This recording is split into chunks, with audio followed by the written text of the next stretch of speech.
Hello students, welcome back to my YouTube channel. Student, आज हम जो आपका सब्जेक्ट है बिजनेस लॉ, उसमें हम पढ़ेंगे फ्रॉड के बारे में, जो कि मेंशन है आपके बिजनेस लॉ में सेक्शन 17 के अंदर। ठीक है, ये आपके फ्री कॉन्सेंट के पार्ट थे। जो लेस डाउन कर रहा था फ्री कॉन्सेंट, वो फ्री होता है अगर वो कॉज्ड बाय नहीं हो। जो coercion, undue influence, fraud, misrepresentation और इस मिस्टेक के बारे में, तो प्रीवियस वाले वीडियो में स्टूडेंट हम कोअर्शन, अनड्यू इन्फ्लुएंस के बारे में डिस्कस कर चुके हैं, जो सेक्शन 15 और सेक्शन 16 के अंदर आते हैं। आज के वीडियो में हम डिस्कस करेंगे फ्रॉड के बारे में, जो एज पर सेक्शन 17 है। ठीक है, तो फ्रॉड क्या होता है? बेसिकली एक छोटे से टर्म में देखूँ तो फ्रॉड क्या है? एक फॉल्स स्टेटमेंट जो इंटेंशनली बनाया गया है, वो कहलाता है फ्रॉड। फ्रॉड का मतलब होता है हिंदी में धोखा देना। फ्रॉड का मतलब है जिसमें इंक्लूड्स हो रहा है ऐसा कोई एक्ट जो किया जा रहा है किसी पार्टी के द्वारा इंटेंशनली, जानबूझ कर जो काम किया जा रहा है, जिसमें इन्वॉल्वमेंट हो रहा है उसका खुद का या फिर उसके एजेंट का, इस इंटेंट के साथ कि दूसरी वाली पार्टी को उसको डिसीव करना है या फिर अपने एजेंट के थ्रू डिसीव करवाना है, वो कहलाता है आपका फ्रॉड। ठीक है, तो as per the act, fraud means and includes any of the following acts committed by a party to a contract or with his involvement or by his agent with intent to deceive another party thereto, or his agent, or to introduce him to enter into contract। ठीक है, first क्या आएगा इसमें? The suggestion that an act is true when it is not true by one who does not believe it or to be trusted. So a false statement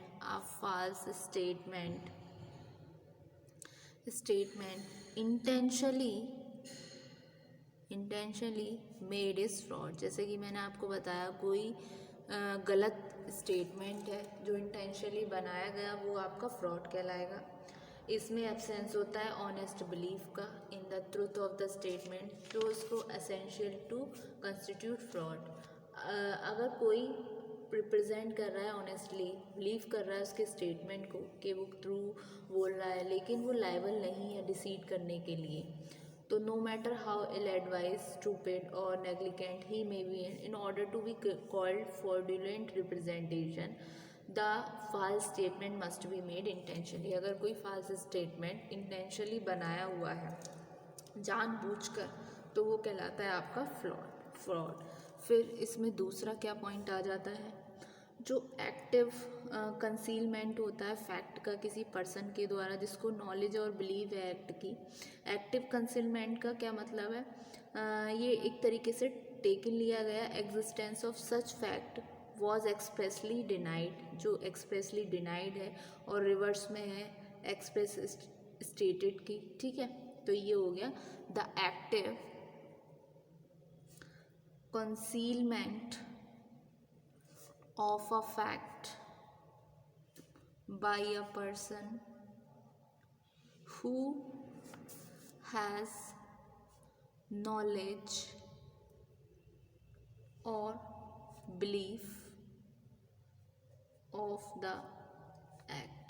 फिर आता है आपका कोई प्रॉमिस जो बनाया गया बिना किसी इंटेंशन के कि इसको परफॉर्म किया जा रहा है। अगर कोई मैन एंटर कर रहा है किसी कॉन्ट्रैक्ट में जिसका कोई इंटेंशन नहीं है कि वो अपने प्रॉमिस को फॉर्म करेगा, तो ये भी तो एक तरीके से फ्रॉड हुआ उसके साइड से। मतलब आप किसी कॉन्ट्रैक्ट में अगर एंट्री कर रहे हो लेकिन आपका मन ही नहीं है, आप बस आ गए, एंटर कर लिया, कोई इंटेंशन नहीं है टू परफॉर्म हिज प्रॉमिस के आप अपना जो प्रॉमिस निभाया है वो उसको पूरा करोगे या नहीं करोगे, तो ये भी तो एक तरीके से फ्रॉड हुआ। तो next, a promise made without any intention of performing it।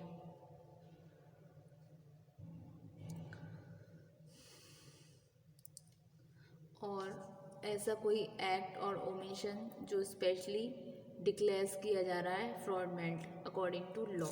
ठीक है, तो next, any such act or omission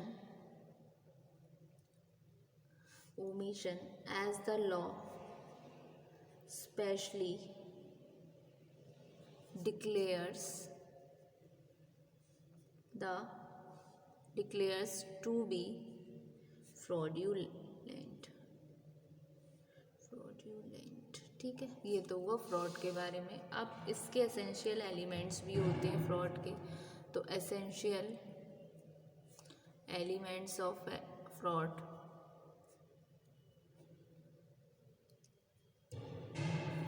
इसमें कौन कौन से एसेंशियल एलिमेंट्स आ गए?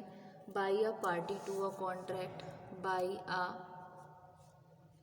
पार्टी टू अ कॉन्ट्रैक्ट, इसमें क्या है, जो फ्रॉड कमिटेड हो रहा है किसी पार्टी के द्वारा और किसी एनीवन के द्वारा बिना उसके कन्वीनियंस के और बिना एजेंट के, तो ये फ्रॉड जो है किसी स्ट्रेंजर के द्वारा हो रहा है कॉन्ट्रैक्ट में, जो अफेक्ट नहीं करता वैलिडिटी को कॉन्ट्रैक्ट की। ठीक है, यानी कि जो फ्रॉड जो है वो must be committed by a party होना चाहिए, ऐसा नहीं है कि उस पार्टी के द्वारा हो जो उसका कोई मतलब ही नहीं है।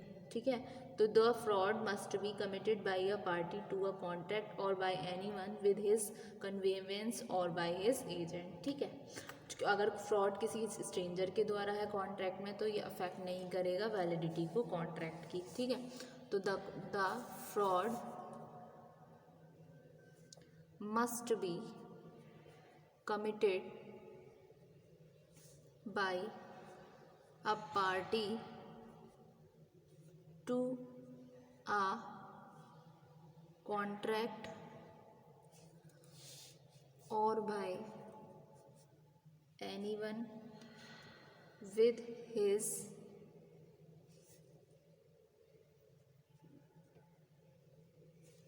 और बाय हिज एजेंट। ठीक है, फिर नेक्स्ट आता है आपका फॉल्स रिप्रेजेंटेशन।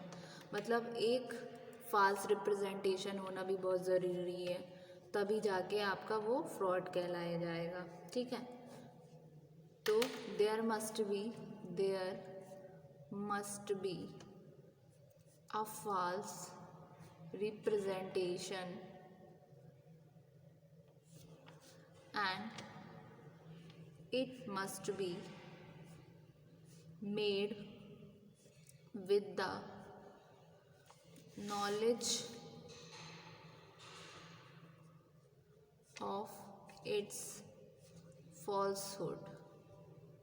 ठीक है, फिर नेक्स्ट आता है representation as to fact. Representation as to fact, जो रिप्रेजेंटेशन है वो रिलेट होनी चाहिए फैक्ट से। दूसरे शब्दों में सिर्फ मात्र ओपिनियन या स्टेटमेंट ऑफ एक्सप्रेशन और इंटेंशन नहीं बनाती फ्रॉड को। ठीक है, तो the representation must relate to a fact. मतलब ऐसे नहीं सिर्फ किसी के विचार हो गए, किसी का ओपिनियन मात्र से ही फ्रॉड नहीं होता। ठीक है, इन अदर वर्ड्स अ मेरे opinion, a statement of expression or intention does not amount to fraud। ठीक है, फिर एक्चुअली मैं डिसीव्ड होना, एक्चुअली डिसीव्ड, जो फ्रॉड है वो एक्चुअली डिसीव होना चाहिए दूसरी पार्टी के द्वारा जो एक्ट कर रही है on the basis of such representation. तो the fraud must have actually deceived the other party who has acted on the basis of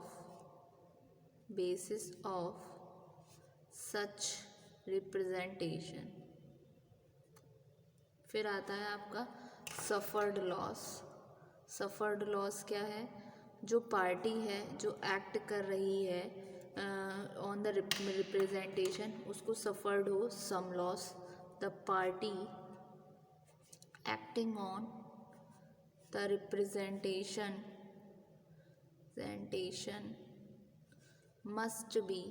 must have suffered some loss। ठीक है, तो ये हुआ आपका एसेंशियल एलिमेंट्स ऑफ फ्रॉड। ठीक है, तो फ्रॉड एज पर एक्ट क्या हो, कोई भी फाल्स स्टेटमेंट है जो इंटेंशनली बना है वो है आपका फ्रॉड, और कोई एक्टिव कंसीलमेंट है फैक्ट का किसी पर्सन के द्वारा जिसको नॉलेज है और बिलीफ है इस एक्ट का, मतलब पूरा ज्ञान में है, धोखे से नहीं हुआ, मतलब जानबूझ के जो चीज़ की गई वो भी आपका फ्रॉड है। Essential elements by a party to a contract, false representation as to fact, actually deceived और सफर्ड लॉस। तो एक बार स्टूडेंट इसको हम गो थ्रू करते हैं।